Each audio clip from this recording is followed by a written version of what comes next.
Hello and welcome into the first ever In This League fantasy football YouTube show. I am Scott Bogman. And I'm Nico Miatello. Rocking the frock. It's big and it's bad. Look at that. The baddest afro in Canada, maybe. Possibly. Probably. Yeah. So we are inthisleague.com. You can find us right there. You can find us on Twitter at InThisLeaguePod. I'm at Bogman Sports. I'm at Nico, ITL, Nico with a C, not a K. With a C. We got at Is It the Welsh? He is my fellow podcaster and co-owner of the website. We have at Honcho_ITL. And we have a couple other ones coming at you pretty soon. I don't know them offhand, though. Those are for our college fantasy football podcast. We have that. We have NFL football with the Welsh and I. The Welsh and I also do basketball and baseball. We're on Facebook. We're on Pinterest for some reason. I have no idea why. We're also on iTunes, Stitcher, TuneIn, and SoundCloud. You can find us on all those places. But what this show is a fantasy football show where in the first half, we cover all your normal fantasy football stuff. Your QBs, tight ends, running backs, wide receivers, kicker, team defense. On the back half of the show, we're going to do IDP, which is individual defensive players. So for those of you who don't like IDP, watch the first half. For those of you that know everything but you need some IDP information, maybe fast forward to the second half. I don't know, but it's all here for you, whatever you guys want. Do what you got to do. That is right. So we are going to start out with some news here. So what is the first piece of news you'd like to give us, Nico? Probably the biggest news that came out in the last week or two was the Ryan Clady injury. That's terrifying for Denver's offensive line.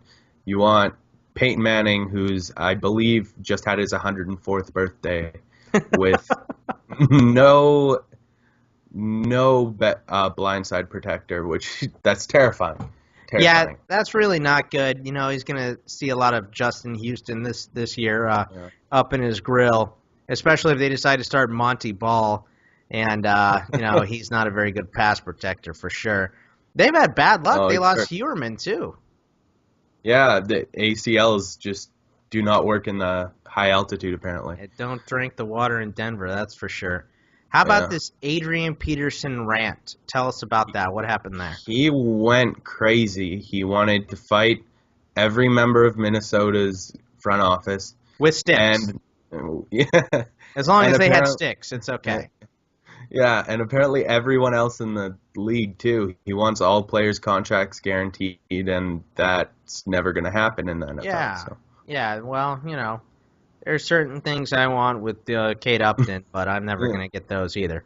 How about Ray McDonald? Why don't you talk about him while he's still in the NFL? Well, he's still kind of in the NFL. He's still in the news cycle. This is probably the end of Ray McDonald. He's still an asshole. He likes to attack family members and loved ones, and while they're holding babies. Yeah, there's no room for that in the NFL, and so there's he's no room for that anywhere, right? There's no room for that anywhere. Just go away. Yeah, of course. Yeah, and that terrifies me off the Bears' defense almost as a whole. None of their pass rushers are going to work the same. Vic Fangio's defense takes a little while to learn, and even their defensive backs probably won't get the pressure, so they're going to give up a lot. If he could just concentrate on beating, the guy across from him in practice instead of beating family members, he would have had a lot better career, but he's a dick. Speaking of dicks that won't be in the NFL too long, Johnny Manziel has been in the news for a couple of things. Number one was they said he looked absolutely lost in OTAs, right? Yeah, I'm holding out this much hope for Manziel. I know you hate him because he's an Aggie, but yes, but one of many reasons. He's also a Brown. That's almost for now. I don't have the energy to hate Browns. They're not good enough. But yeah, I like the note you wrote here. He's too busy to learn the offense, but not too busy to throw water bottles at people, which also happened. And it's my favorite story. It might be my favorite story. So the way the story was told on TMZ, which who knows? I mean, Johnny Manziel could be completely in the right here. I don't want to say I know what happened, but it sounds like Johnny Manziel. If you've read anything about him or anything that he's ever done. I guess the story was he was at a golf event. He's coming off the golf course, and some kid, 18 years old, said, "Hey, can I have your autograph, Johnny?" And I don't know how he declined, but he said, "No, not now, whatever." And the guy said, "Good luck never starting in the NFL or something." And Johnny got mad at that, which is understandable, but, I mean, you get paid millions of dollars to not get mad. I mean, NFL players get harassed all the time. So he says, "What'd you say?" And then he threw a water bottle at him, and he missed. And the kid goes, "Nice throw, Johnny." And that's when Johnny got really mad and started to, go after him, and one of his buddies held him back. But that is just too perfect. Whoever that kid is, I'd like to shake his hand. That's hilarious. I mean, if he was being a total dickbag, then I don't want to shake his hand, but that was pretty funny. Yeah, he's funny nonetheless. I'll shake his hand either way. All right, so what we're going to bring you today on the first half of the show is some general league settings and how you like to set up your league and how we like to roll with ours. So the first thing we want to do is the number of teams in your league. What is the optimal number for you in Canada there, Nico? What's the Canadian original? Well, there's about 16 fantasy football players in all of Canada, so so I'm a 16-team league guy for reasons other than that, obviously. I think it's just wide enough where you're not getting too few players, not spreading it too thin, but just enough teams to have a lot of fun in the league. Yeah, I think 16 is a lot. I think your standard is usually 12. I know ESPN still likes to say 10, but I think we're both in agreement that 12 is the general standard. Yeah. So I like, we've said this to each other before, the more complicated the better, right? Up to a point. I think 16 is that point for me. I don't like to get any deeper than that. That's too much. The whole talent pool is thinned out by 16 enough as it is. So I think, 12 is pretty standard. 16, I would say max. But if you're in those short leagues, those 8 to 10s, I like to spice it up. 2 quarterbacks, maybe throw in 3 kickers or something weird. I don't know. So just do something to make it so you're dragging in more of the talent on the rosters instead of out in free agency, because it's never nice to, go and pick up some stud in week 6. That doesn't make any sense. So yeah, of course. How about your opinions on PPR versus standard? I think we agree on this, that PPR is obviously the better way to go. It's, like you said just now, the more complicated, the better. And a big part of a lot of players' games, like your Jarvis Landry, Julian Edelman, Danny Amendola, they're just going to get the ball for, on 3rd and 8, and they move the chains, and that's that. How many Amendola Oblongata names have you seen, by the way? The team names. Have you never heard of that? From the water boy, Medulla Oblongata? You never heard of that Amendola Oblongata? No? No, I haven't. That's a tough good crowd one, here. Tough crowd. I don't know. I like Amir Abdullah, Abdullah Oblongata. I think that one will work too. Sorry, I just wanted to make a lame joke. That's fine. Did you hear that there's this defensive end? He was asked, I think it was Flowers. He was asked to compare himself to an NFL player, and he decided Bobby Boucher was the only person as dominant as he was planning on being. That is great. I wonder if his mom is like Kathy Bates. I like PPR too, but I kind of like it with a qualifier. If I am doing a PPR, a point per reception, which is what that is if you don't know, I also like to do half a point per rush and a quarter point per completion, because I think just like you're rewarding guys for short passes like Landry and Amendola and Edelman and guys like that, you should also reward backs for toting the rock that many times, taking that many hits. Because if a guy carries the ball 30 times and gets 78 yards, but he's grinding out that defense and wearing them down, he should be rewarded for it.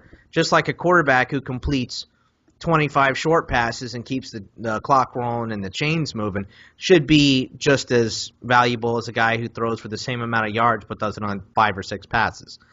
Mm-hmm. So I think it should be more completions, and completed plays should be more valuable. And like we said, the more complicated, the better, right? Yeah, exactly. So touchdowns for quarterbacks, 6 or 4 for you?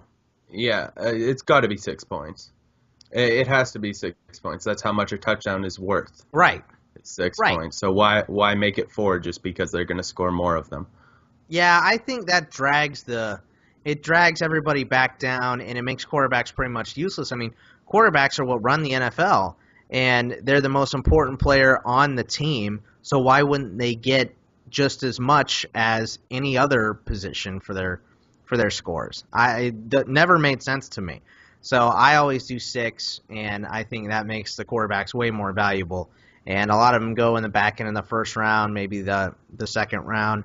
Way earlier. It makes guys like Rodgers and Luck way more valuable than guys like Cam Newton because they score so many more touchdowns.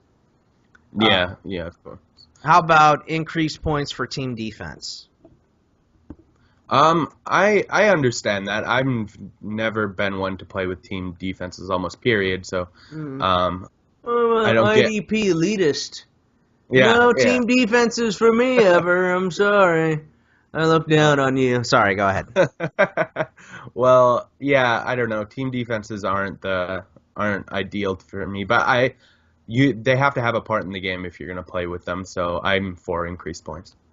Yeah, I like to add, 3 and outs or 4th down stops and increase points for shutouts and, just increase the points across the board for points allowed. Because the defense, I mean, that is half of the league. So they should be rewarded a little bit more, and it makes them more valuable and pushes their value up. How about 3 wide receivers versus a flex spot? Do you like the 2 wide receivers in a flex or the 3 wideouts? I'm a big fan of doing the 3 wide receivers in shorter leagues, and wrong way. I'm a big fan of doing the flexes in shorter leagues and in longer leagues doing 3 wide receivers because I believe in shorter leagues there's more running backs to play. There's more than 24 useful running backs. And in longer leagues, you're not going to have that, so you have to go with the 3 wide receivers as there are more relevant wide receivers. I'm the opposite. In the shorter leagues, I like to use the 3 wideouts because I think there's more wideouts to be found. And when you're stretching the talent pool out, I like to add the flex because maybe a tight end is more valuable. Maybe somebody grabs a goal line back or something like that. Especially when you get into 16 teams and beyond, the talent is stretched out really, really thin. Plus, it makes it a different strategy in the draft. Maybe you want to go with 3 running backs. Maybe you want to go 3 wide receivers right off the bat, something like that. What about multi-flex teams? Like sometimes I've seen a league that does a running back, a wide receiver, a tight end, and then 3 flex spots. Is that something you would like to do or have tried? I haven't tried it, but it sounds entertaining, and again, for those bigger leagues, that would make sense. How about the what do you call it? The super flex? Super flex, yeah. I'm not a huge fan of the super flex at all. You're just going to play a quarterback in your super flex spot all the time. For those who don't know, super flex is a flex league or a flex position where you can also play a quarterback. And if you're playing a guy like Andy Dalton over someone like Larry Fitzgerald, that's just not realistic. Right. To me, like if you're gonna do that, why don't you just do 2 quarterbacks, right? That's it, because it seems to me like a lot of people would take quarterbacks earlier. I guess if you're doing 4 points per passing touchdown, maybe not. But if you're doing 6, everybody's gonna take 2 quarterbacks anyway. So just do 2 quarterbacks. So that's what we got for general settings. What do you guys like? What are you guys playing? And we're going to have a listener league. Probably, we'll see how many people we get. We might get it up to 16 teams. We might get up to 14 teams. Maybe it's 8 teams. I have no idea. It depends on the response from everybody and who wants to be involved. So let us know what your settings are and if there's anything we missed and anything else that you like to do. Real quick, I did forget about this. Missed negative points for missed field goals. Yes or no? Ooh, I heard you talking about that in the other show. I'm not a huge fan. That puts way too much of the game on the kicker, and yeah, That kickers are relevant in fantasy. I don't know how you can say that after you just said the more complicated, the better. The more complicated, the better. It makes you draft Justin Tucker way higher. Oh, So, no, I could not stomach that. well, I mean, I can stomach a UT guy, but I've never had him on any of my teams. So, we're both Steelers fans. If you guys haven't figured that out by now, what's up? No big deal. Super Bowl 43 hat, no big deal. Six rings, no big deal. This is also the spot in the show where we would put listener questions. So if you want to send us any type of question, I think we might have some lined up already for next week. Just hit us up at Bogman Sports, at Nico ITL, or you can email me, scottbogman@gmail.com, and let us know what your questions are. We'll get them on the show and answer them. So this now is the IDP part, that is individual defensive players. So why don't you go ahead and explain to us what individual defensive players are for fantasy and why you like using them. Individual defensive players are just what they sound like. You get to pick any defensive player in the entire league, and they go on your team. You break up the positions the same way you do offense. It's just individual defensive players. It's so much better, isn't it? Yeah, 100 times better at least. It's half the league. Yeah, exactly. Half the goddamn league you have to have. It drives me insane that it's not the standard by now. Yeah, it's really annoying, and I think it's something that the NFL has to do to catch up with like niche things. I mean, they're already way ahead of everything as far as fantasy goes, but if you want to get into complicated things and niche things like that, like baseball has minor league systems, hockey has minor league systems. I wish basketball had D-League or something like that. They're not there yet either. I mean, yeah. But, I think that's something that the NFL really needs to work on for, at least NFL fans need to work on for fantasy football. I think the NFL is doing fine, obviously.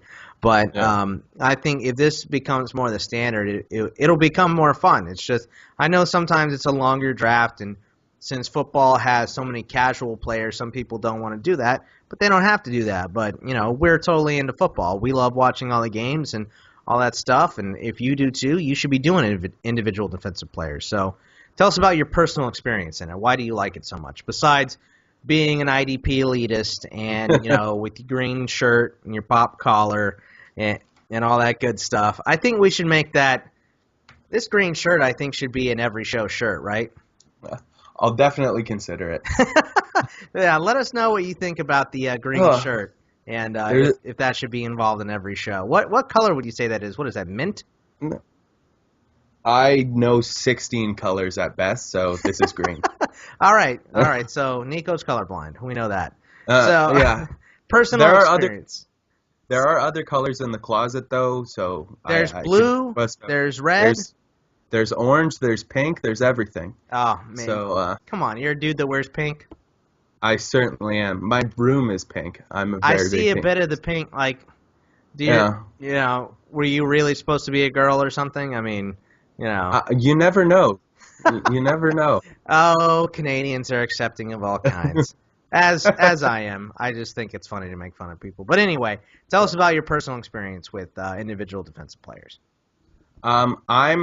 We've talked about this before. I'm a unique case. My first league I ever played was as an IDP league. I loved it. I thought the way everything worked. I got way more into just say what happened. Defense. Okay, I won. Yeah, okay.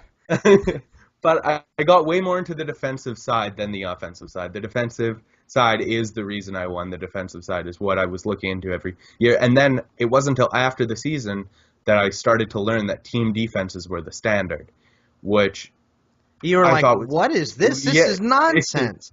I think that's something like if you started playing with IDP, it'd almost be like in baseball. If you were playing baseball, if you got to pick your hitters, but you just had a team pitching staff. Why would you do that? That's a half of the league is a pitching staff. Why would you do team pitching? That makes no sense to me.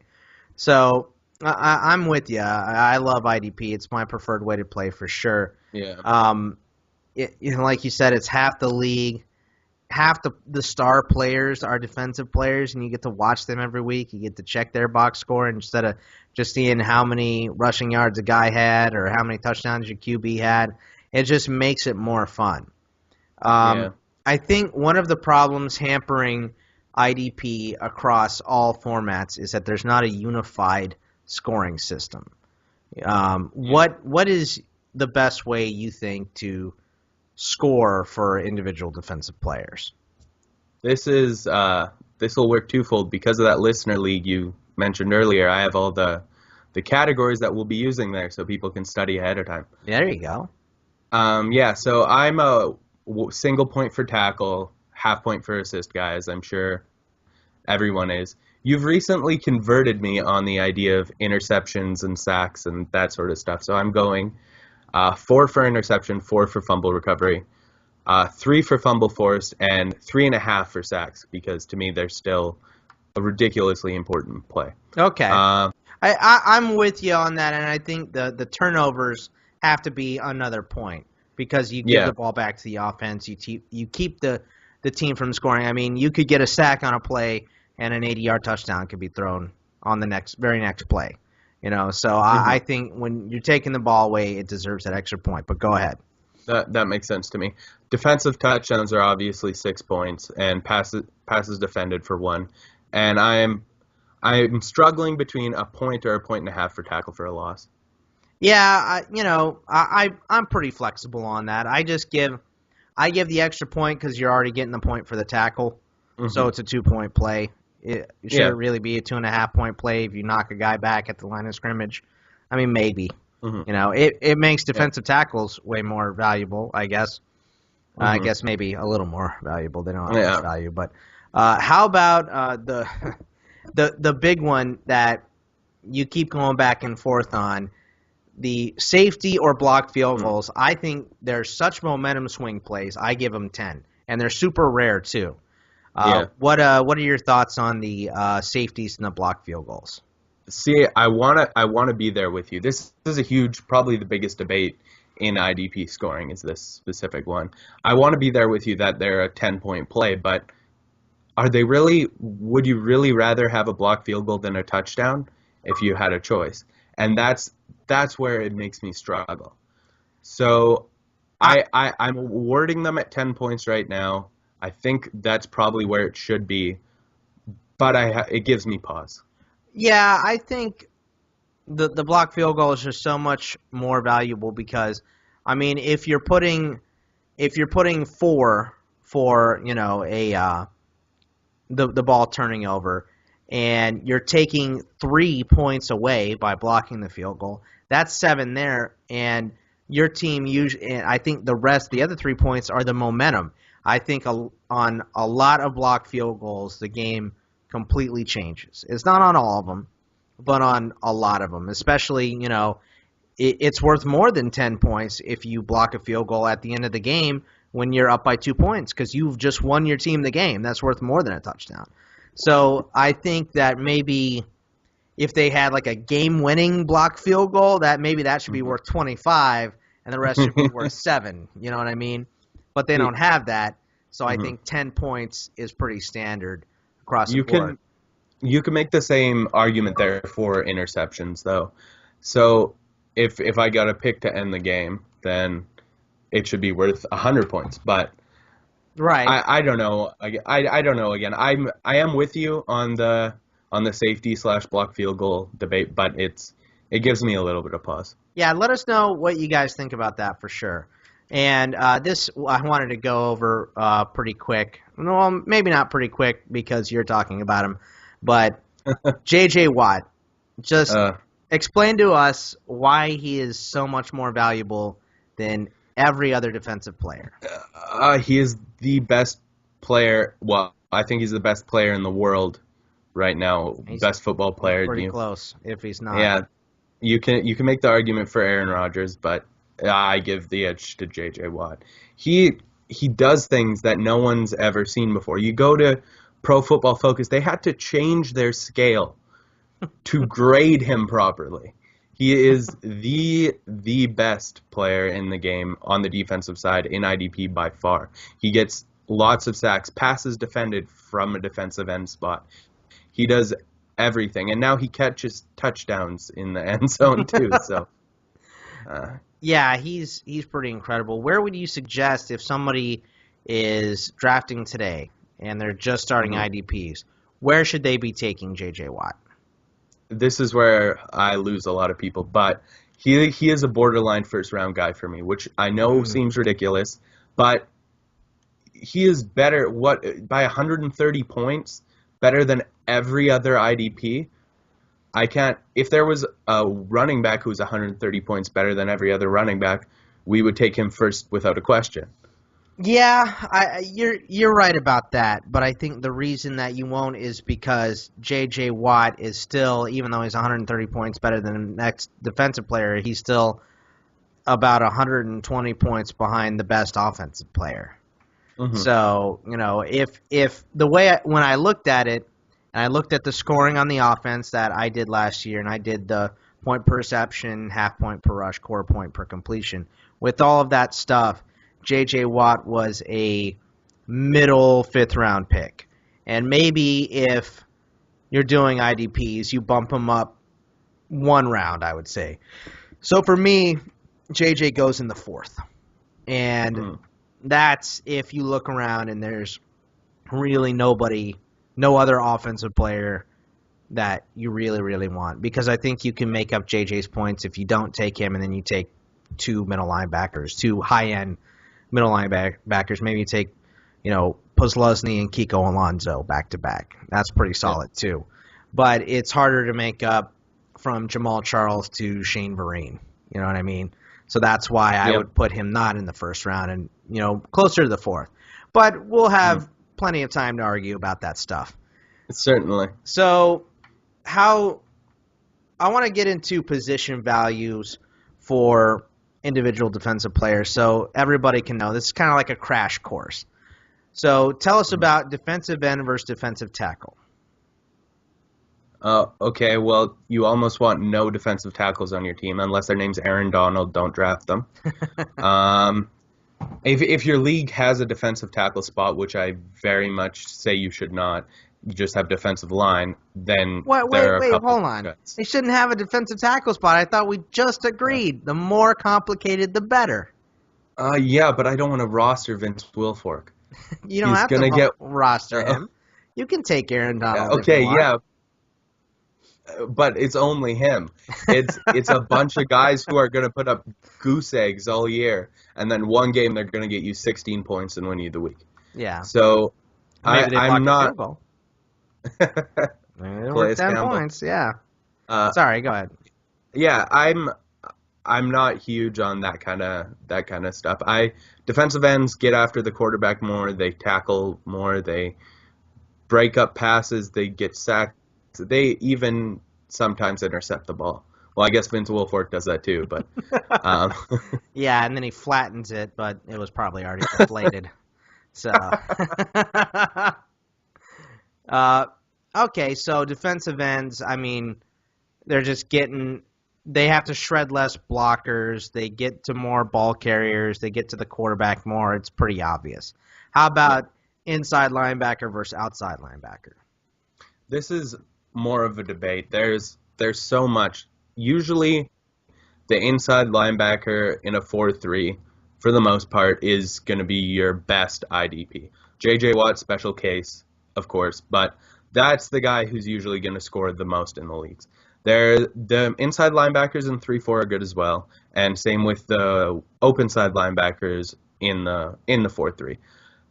Outside linebackers in the 3-4, guys like Justin Houston, they're good, but they're a little boomer bust. Justin Houston can have one tackle one game, and then 6 tackles, a strip for a touchdown, and 4 sacks the next. Right. Yeah, they're way, way more boomer bust. So if you're going to take an outside linebacker, I'd suggest taking one in a 4-3. DeAndre Levy was easily the best. And the biggest difference in position is cornerback versus safety. Safeties obviously get way, way more tackles because they come up to the line, they help in the run game, and corners kind of have to wait for their own guy to catch the ball and then get a tackle.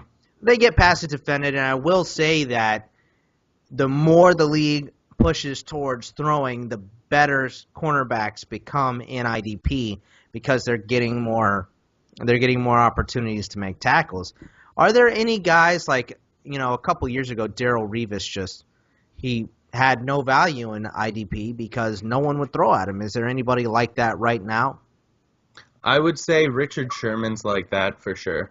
And another guy, a little bit of sneaky guy for this category who I'm a little bit worried about is Josh Norman in Carolina. He's been good in IDP in the past, but they don't really have a whole lot else at corner, and they're probably not going to throw at him a lot. So the other guys are going to get targets, and he might not get it. Yeah. So how about outside of J.J. Watt, who you are absolutely insane and say he's a first-round pick, and I say he's about a fourth-round pick.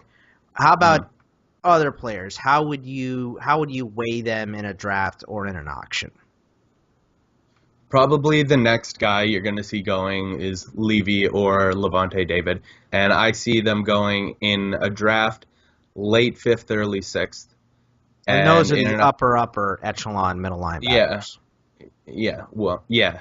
And in auctions, I would say probably you're looking around 6 to 7% of your budget for IDP. Yeah, that's one thing I'll say is if you are doing auctions with IDPs, they will take forever and a day. So your whole life. If you're going to do that, go ahead and make sure you have people who have set aside the time for it. And I mean, if you're doing IDP, you kind of have to. You can't do it with the guy at your office that kind of likes football, right? You got to do it with people who are into football. They watch it every single week. They know the big names on defense, and they don't have to know all the big names, but after you play 1 year, especially if it's in a super deep league, you will know all of the defensive players. Yeah. And that's the way to go. And I mean, that's our first show, everybody. That was pretty easy, right? Yeah. Pretty quick, I think. What are we at? We're at about a half hour, maybe a little longer. So next week, we're going to do camp battles on both sides. And so if you have any questions about camp battles, go ahead and send them to us. And remember, you can get at us on Twitter, at Bogman Sports. Oh, sorry. He's Jason. It's the green shirt. The green shirt makes him not know anything. Yeah. I was just observing. At Nico at Nico ITL, Nico with a C, not a K. And make sure we always forget to do this. Make sure to like and subscribe on YouTube. Yes, thank you very much. Please like and subscribe our show, and leave a comment or two. Let us know what you think about it, and go to inthisleague.com, and we have articles there for you. We got all kinds of stuff. So we will see you guys next week. Send us questions. Talk to you later. Sounds good. Bye.